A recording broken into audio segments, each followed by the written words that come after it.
For me, ito na ang pinaka-good looking, pinaka-jump pack sa material ng sapatos ni Spencer Dinwiddie. Guys, ito yung 361 degree DVD 3SE. Guys, ito yung summer edition ng sapatos ni Spencer Dinwiddie, no? Third version, alam naman natin na pag SE version, medyo mas pinagaan, mas breathable, no? Summer edition nga kasi. And may mga upgrades, no? So, yun ang pag-uusapan natin today, no? Wag na natin patagalin. Start na tayo sa aesthetic and material wherein for me parang dito siya talaga umarangkada eh, no? Kasi yung uppers na ginamit po dito is woven knit uppers na minsan nare-remind ako ng Kobe 9, Kobe 10, no? Hindi ko masyado maalala pero yung low cut nun, which is hindi naman talaga sobrang ginayahan. Medyo may parang ano lang yung shape, no, yung pakanit. So, for me pa unique pa rin naman, no? Unique pa rin yung design, which is gusto ko, pero parang may inspiration lang doon. Which is for me maganda nga. Kaya nga sinabi ko, no, pinaka-good looking siya kasi pangarap na pangarap ko 'yun. So, kung kayo gusto niyo sana yung sapatos na 'yun, pero syempre alam naman natin yung presyo nun, ito na lang kayo. And anyway, guys, almost the same feel naman kasi ako naka-try na rin ako noon. Nanghiram lang naman ako, no? Mayamang kong kliyente dati. Sukat-sukat lang, squeak-squeak lang, hindi ko naman napanlaro. Ang galing! Ang galing! Pero yun, same feel. Low cut lang po ito, walang high cut, no? Unlike yung Kobe. Spencer Dinwiddie, parang laging gusto naman niya is low cut kasi gwardiya po siya, no? Shooting guard, point guard, and so far may tatlong kulay na mapagpipilian dito. Parang lahat monochrome. Pero guys, kahit monochrome siya, no, may dating. No, may dating pa rin po. Pwede rin itong pamorma. Kasi, low cut lang, magaan. Ginampak sa technology, meron siyang torsion plate na sobrang laki. Umaabot dito. Makikita nyo dyan, malapitan. Parang meron pang TPU, no? Umaangat dyan. Ganito rin sa baba. So, sobra yung torsion support nito. Dalawang foam. Combination ng dalawang foam. And sa presyo niya, no, na ganun, nasa 2.7 to, minsan 2.5, minsan 2.8, no? Pasok na pasok to, no? Sa banga. Maganda pa rin yung foam, yung cushioning, yung support. And yun nga inspired sa sports car. Mahilig si Spencer Dinwiddie sa sports car. So inspired ito sa sports car nga. So palalo ako. Gusto ko yung aesthetic and material. Bibigyan ko po ito ng 9 out of 10. Almost perfect. Pero hindi tayo masyado dapat mag-expect ng too much, no? Kasi sobrang mura niya. Hindi tayo dapat mag-expect ng carbon loading. So, okay pa rin yung 9 out of 10, no? Next, punta na tayo sa traction, which is isa sa mga strength nito, no? Kasi yung traction niya, guys, solid rubber outsole na may kakaibang iba-iba, no? Irregular pattern, may square, may mga letters, may mga lines. Maliliit po yung kanyang grooves. Sad to say, like sa DVD 2, na maliliit din yung grooves, no? DVD 2. Pero nga guys, mula noon, DVD 1, DVD 2, panalo talaga yung mga traction nila. Top notch, top tier. Stop on a dime, halos matatapilo kami ng sobrang kapit. Pero this time, ito guys, hindi ko ito ma-recommend outdoors. And maliliit po kasi yung kanyang groove sa tingin ko, hindi ito masyadong tatagal outdoors, no? May mga sobrang liliit. Sayang, no? Pero anyway, indoor kasi naman talaga niya sapatos nila to. Kung gusto mo talaga mag-outdoor, kailangan mo bumili ng kanilang budget line, no? Ng Spencer Dinwiddie. Itong DVD team, no? Itong DVD team and itong DVD GUI na parehas naman Rubestech technology yung ginamit na outsole. Medyo nag-a-attract din siya ng dust, no? Pero madali lang naman punasan. Pero kahit naman kasi nag-a-attract siya ng dust, makapit pa rin. So okay lang. Punasan nyo lang na mabilis, okay na. Good to go na kayo. Hindi, wow. So because of that traction and outsole, bibigyan ko po ito ng 9 out of 10. Hindi lang na perfect kasi hindi rin siya pwede sa outdoors. Next, safety and support. Sinabi ko nga kanina, no, na isa sa pinaka-supportive na to. Parang ito nga pinaka-supportive na main shoes ni Spencer Dinwiddie, no?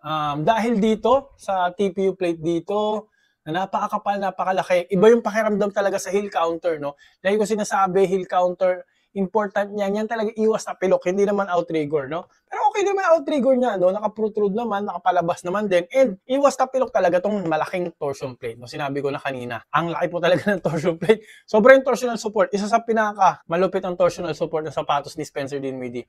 Ang kapal eh, tingnan nito. Ito nandito. And arch support na rin po yan. So sa mga flat-footed nating ka-bowlers dyan, covered na rin kayo.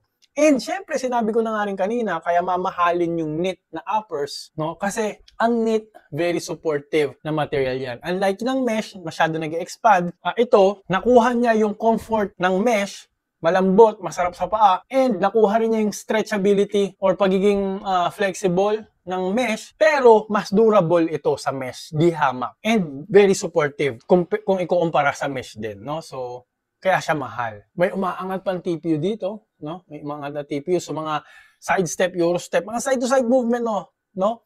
Lateral containment nito, sinabi ko nga, panalo po talaga. So, dahil dyan guys, safety and support, feeling ko naka-high kataong sapatos kahit naka-low katao. So, 10 out of 10 ang ibibigay ko sa safety and support. Next, punta na tayo sa fit and comfort. Ito, umpisahan ko na sa fit. Usually, ang DVD kasi, nasa standard naman yung fitting niya, okay naman yung fitting niya. No? Pero ito guys, narrow po ito. No?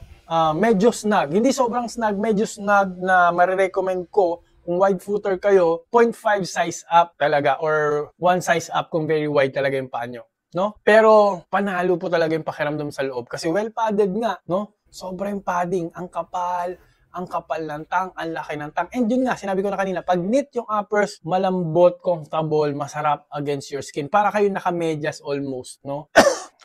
And yun nga, sobrang gaan nito. Halata naman guys, no? Pang-point guard na sapatos sa maraming butas. So, grabe, sobrang gaan. So, isa na to sa pinakamagaan na sapatos. Parang mas magaan pa siya doon sa mas magaan po ito kaysa doon sa regular version, ha? Mas magaan po ito. Kasi yung regular version, maraming leather material, no? So, because of that, and marami rin tong 4-foot flex, guys. Maraming 4-foot flex. Low cut, so nakakagalaw masyado yung ankle mo. So, very comfortable. Sinabi ko nga rin isang beses to, no, na parang ito yung pinaka-comfortable na sapatos ni Spencer Dinwiddie so far, no? Sinabi ko sa TikTok yata yun. So, because of that, comfort, bibigyan ko po ito ng 10 out of 10. Kailangan nyo lang mag-one size up sa mga wide foot. Next, breathability, 10 out of 10 na rin. Score mo na kagad. Halatang-halata naman, guys. Butas-butas, malalaking butas, puro butas. Alas pa ng buha nga mo, ha? SE version nga eh. Summer edition version. So, prioritize yung breathability kasi yung first version nito, yung regular version niya, maraming ang leather, may mga plastic. So, hindi, bagsak actually medyo yung breathability nun. Ito talagang, tinake advantage nila yung knit dito, no? Talagang very breathable. May mga mesh pa nga combination dito, no? So, very breathable po. Next, punta na tayo sa cushioning. Napapansin ko, no, si Spencer Dinwiddie, lagi siyang Energy X na foam. Sa lahat ng kanyang mga mainline shoes, ayan, ito Energy X, ayan, nakita naman. Yung DVD1 din, Energy X din yun. So, ito Energy X din. Ayan. Plus, merong Quick-O-Tech pad dito sa gitna, sa forefoot. Which is maganda, no? Very bouncy. Marami naman sa atin and marami sa mga nagre-review na sapatos. Ang gustong-gusto talaga yung Quick-O-Tech na foam kasi napakaraming energy return and maganda or top-notch yung impact protection, no? And yung comfort, malambot din sa paa. Pero kasi Energy X, kaya laging kino-combine sa tingin ko ni Spencer Dinwiddie. Gusto niya kasi yung responsiveness ng Energy X. Very stable na foam. No, walang delay, low to the ground, you will feel fast, you will feel quick, very responsive talaga. Which is bagay sa mga gwardiya. And pag nilagay mo pa ng Quick-O-Tech, parang yun yung the best combination kasi may dagdag energy return, no? Plus, may torsion plate ka na sobrang laki. Siyempre may snapback yan, no? May snapback na mabibigay talaga. So, for me, almost perfect na cushioning setup kasi gusto ko yung combination ng Energy X. Nagustuhan ko siya sa DVD2, nagustuhan ko rin dito. So, 10 out of 10 po ang i-score ko sa cushioning. Last part, pricing. Lagi naman ang Spencer Dinwiddie. Kaya ko siya na ilalagay sa top budget shoes ko. Kasi competitive yung pricing niya palagi. Hindi, wow. Unlike ng The Joker, no? Alam naman natin MVP si Joker, no? Aaron Gordon, alam naman natin mga champion niya, no? Pero kahit papano kasi Spencer Dinwiddie, okay siya. Decent player, decent role player, na, syempre, yung sapatos niya, performer palagi. Laging nananalo. So, kung gagawin mong ganun yung presyo, talagang, kung gagawin mo abot kaya yung presyo, talagang very enticing. Talaga parang ang sarap bilhin. Hindi mo butas yung bulsa mo, no? Hindi ka mag-risk masyado. Hindi nakakatakot siya bilhin, no? So, ganung presyo, signature shoes pa rin, no? Gamit ng NBA player pa rin. So, NBA grade shoes po ito. So, pang NBA yung quality, pang NBA yung performance. Kasi ginagamit ito mismo, Spencer Dinwiddie. So, sa ganung presyo, NBA grades, parang No-brainer guys. 2.7, 2.8, no-brainer ito. No? Mula noon hanggang ngayon, 10 out of 10 talaga sa pricing ang mga DVD na shoes, no? Pero guys, no, kung gusto niyo itong matry and makita yung mga iba pang colorway na para makapili kayo, highly recommended talaga. Sinabi ko nga, hindi kayo magkakamali pag DVD na sapatos mula noon hanggang ngayon. Hindi kayo magkakamali. Maglalagay po ako ng link sa description box. I-click nyo na po yan, i-try nyo na po kasi panalong-panalo po talaga. Kung gwardiya kayo, shooting guard, gusto nyo rin ng pamorma kahit papano, Kobe-like na shoes, no? Kahit pa paano, parang inspired by Kobe mo ang Kobe ng sapatos. And almost the same naman ang feel. And almost sa performance din naman, hindi naman papahuli. So guys, highly recommended. Click nyo po yung link. I-try nyo na po siya now na.